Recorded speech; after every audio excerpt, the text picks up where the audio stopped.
여러분 반갑습니다. 여러분의 반도체 오빠 천회장입니다. 저녁 시간인 것 같은데 저녁 맛있게 드시고요. 또 천회장과 함께하는 또 시간을 보내야 하지 않겠습니까? 다양한 이야기 소식들이 있으면은 여러분들에게 가능한 빨리 전달하도록 하겠습니다. 그래야지 여러분들도 참고하고 또 투자하는 데 도움이 되지 않겠나 하는 생각이 들어요. 뭐 삼성전자 좋고 ETF 좋고 미국 주식 좋습니다. 여러분들이 좋아하는 종목들 잘 구성해가지고 한 다섯 종목 이내로 합시다. 너무 많이 하지 마세요. 종목이 많으면 헷갈리더라고. 정신이 없어요.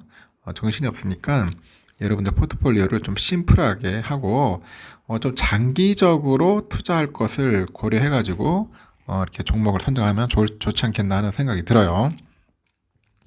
요즘 보니까 지금 미국 같은 경우에는 좀 법률이 세더라고요. 이 법 적용이 굉장히 셉니다. 나쁜 짓을 하면은 그냥 뭐 징역 100년씩 이상 때리더라고. 100년 이상씩 때리는데 우리나라는 거의 뭐 손방망이죠. 손방망이. 그냥 벌금 찔끔 내고 나오는 그런 모습들을 많이 보여주고 있더라고요. 하여튼 주가 조작에 대해서는 지금 완전히 박살을 내야 하는데 그렇지 않습니다. 너무 관대한 것 같아요. 변호사만 사고 뭐 사부작사부작 하여가 끝내버리면은 그냥 벌금형으로 나오는 인간들이 너무 많습니다. 이러니 자꾸 이렇게 주식시장이 이렇게 뭔가 좀 썩어 빠지는 것 같습니다. 공무원들도 알면서도 그거를 그냥 모르는 척하는 건지 그냥 방관하는 건지 그렇더라고요. 이 사진 속에 있는 분은 서울대 교수분이신데 이런 말을 하더라고요. 미국은 주가 조작 등 금융 범죄에 종신형까지 부과를 한다. 그래서 코리아 디스카운트를 극복하려면은 자본시장 제도 개선부터 해야 합니다. 그런 좋은 이야기를 합니다. 하여튼 이분이 근데 이딴 주가 조작 사태에 대해서 이렇게 제안을 했고, 이 김 교수는 법무부나 뭐 기획재정부, 국민연금, 한국거래소, 삼성, 풀무원, 금융투자협회 등에서 자문직을 맡고 있네요. 특히 삼정 KPMG 감사위원회 그 지원센터죠.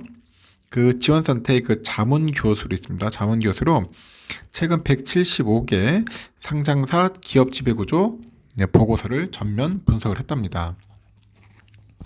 앞서서 동일산업과 만호제강, 동일금속, 대한방직, 방림 등 이 5개 종목이 이제 수년간 오름세를 보였어요. 쭉 오름세를 보였는데 지난 14일이죠. 일제히 또 하한가로 떨어지는 거예요. 하한가로 급락을 합니다. 그래서 금융위하고 금감원, 한국거래소 지난 또 15일부터 5개 종목의 거래를 정지했어요. 뭐 삑하면 거래 정지야 보면 여기는 같은 날 검찰은 주식카페 운영자죠. 주가 조작 혐의를 잡고 운영자를 출국 금지한 뒤 압수수색 들어갔다. 압수수색을 했답니다. 지난 4월에는 소시에테 제너리죠. ESG증권발 그 사태 이후에 한 달 만에 또 주가 조작 사건이 발생을 했는데 금융위, 금감원, 거래소는 이르면 이번 주에 그 하한가를 기록한 5개 종목에 대한 조사 현황 대책을 발표할 예정이라고 합니다. 김 교수는 그래요. 그 선방망이 처벌 때문에 주가 조작단이 주가 조작으로 개미들 피눈물을 흘리게 해도 죄의식이 없는 것이다. 그렇게 지적을 하는데 이분 보니까 뭐 서울대 교수고 산업자원부 사무관, 행시 40회, 뭐 일리노이대 재무학 석사, 박사, 뭐 KDI, 국제정책대학원 조교수, 서울대 경영학과 조교수, 부교수, 뭐 교수, 뭐 학생학부장. 하여튼 스펙은 좋네요 보니까. 뭐 하여튼 그런 분이에요 보니까. 하여튼 김 교수는 그 주가 조작이 잇따라 재발하는 주요 원인을 미국과 다른 솜방망이 처벌이라고 풀이를 했죠. 글로벌 금융위기 당시에 미국에서 그 다단계 금융 사기극을 벌인 그 버나드 메이도프 2009년에 징역 150년형을 선고받았어요. 150년형. 이렇게 미국처럼 시원하게 해야 돼. 하지만 우리나라는 최대 양형 기준이 징역 15년에 불과해요. 15년. 꼴랑 15년입니다. 그래서 주가조작단이 수백억 원 부당 이득을 챙겨도 수사당국이 부당 이득 산정에 실패하면은 최대 5억 원 정도 벌금만 내면 끝이에요. 김 교수는 이런 선방망이 처벌 때문에 주가 조작단이 죄의식이 없이 개미들 피눈물 흘리게 하는 것 아니냐 그런 이야기를 하는 것 같습니다.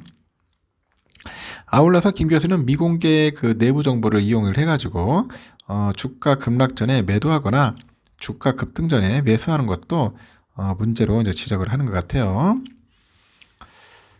최근 금감원은 키움증권 임원, 한행컴퍼니 하이브 직원들을 미공개 정보 이용 혐의로 검찰에 사건을 이첩을 했고, 김 교수는 미공개 내부 정보를 이용한 것은 재수 없이 걸린 게 아니라 남몰래 도둑질을 한 거다. 이들은 폭락 전에 매도로 수백억 이득을 챙기겠죠. 챙겨가지고 이런 매수한 개미들은 피눈물 나는 이런 행태를 엄벌해야 한다 이렇게 지적을 하는 것 같습니다. 참 웃깁니다. 김 교수는 그 깜깜이 배당 관행을 근절하는 것도 자본시장 과제로 지적을 해요. 깜깜이 배당. 앞서 지난 2월 금융위가 선배당금 결정 후 주주 확정 내용을 담은 배당제도 개편을 발표했는데 현재는 그 배당액을 모르고 투자하는데 앞으로는 배당액을 확인한 뒤에 투자할 수 있도록 배당 절차를 개선한답니다. 하지만 김 교수가 삼정 KPMG 감사위원회 지원센터와 함께 175개 상장사의 배당 정책 및 실시 계획을 주주에게 연 1회 통지하는지 여부를 확인한 결과 지난해 준수율은 60.6%, 2020년 준수율보다도 높아졌지만은 여전히 많은 기업들은 배당 계획을 미리 투명하게 주주들한테 알리지는 않는다 그렇게 보는 것 같습니다. 그래서 김 교수는 투자자들에게 배당의 예측 가능성이 중요한데 상당수 기업들이 여전히 주주들의 배당 관리를 소홀하게 생각하는 것 같다. MSCI 지수에 편입하려면 깜깜이 배당을 더 줄여야 한다 지적을 하고 앞서 지난 9일 한국은 MSCI 선진시장 편입을 위해서 관찰 대상국 등재에 실패를 해요. 이어서 김 교수는 자기 주식 제도 개선 필요성도 강조를 하는데 소각 의무화에 대해서는 강제 소각보다는 제3의 방식을 검토할 것을 주문을 하는 것 같아요. 금융위는 현재 5가지 방안이죠. 이 5가지 그 방안 등을 검토하는데 그 뭐냐 자기 주식 강제 소각 또는 한도 설정, 자기 주식 처분 시 신주 발행 규정 준용, 합병 분할 시 자기 주식 관리 정지, 시가총액 계산 시 자기 주식 제외 이렇게 해서 이렇게 등 검토 중이라고 합니다. 그래서 금융위는 올 하반기에 자사주 그 제도 개선안을 이제 발표할 계기다 그렇게 보고 있는 것 같습니다. 김 교수는 경영권 방어 필요성이기 때문에 소각 의무화는 쉽지는 않은데 미국처럼 자사주 매입 즉시에 이제 시가총액에서 제외하고요. 처분 시에는 신주 발행 규율을 똑같이 적용하는 원칙을 세우되어 우리 기업의 현실적인 상황을 함께 고려했으면 좋겠다 그렇게 언급을 합니다. 자사주 매입 즉시 시총에서 제외하게 되면은 회사 오너들의 실익을 고려해서 자사주 매입 자체를 아예 안 할 수 있다며 일단 거래소가 기존 공시에 자사주를 제외한 시총도 추가해 공시하는 그런 병행 공시부터 도입했으면 한다 지적을 하고 이어서 미국처럼 신주 발행 규율은 완화하는 등 기업 현실을 고려한 조치도 병행했으면 좋겠다 그런 이야기를 하는 것 같습니다. 하여튼 주가 조작범들은 빨리 때려잡아야 합니다. 강력한 처벌을 원합니다. 여기까지 하겠습니다.